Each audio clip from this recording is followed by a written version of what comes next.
Maingay na morning sa ating lahat. Nandito ako sa shop.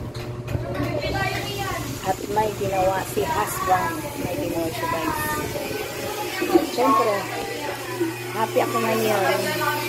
Kasi bagong kabit yung naglinis yung aming baritan. Malinis ang shop. At meron akong customer. Nag-almusal na ba ang lahat? Nawalan ako ng boses, mga kawis. Nag-ingay pa dito sa shop.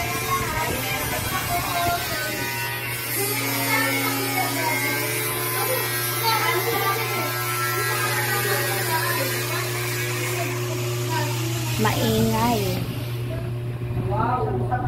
O hanggang sa muli kong vlog, ayan, vlog tayo mga kaibigan. Bye-bye.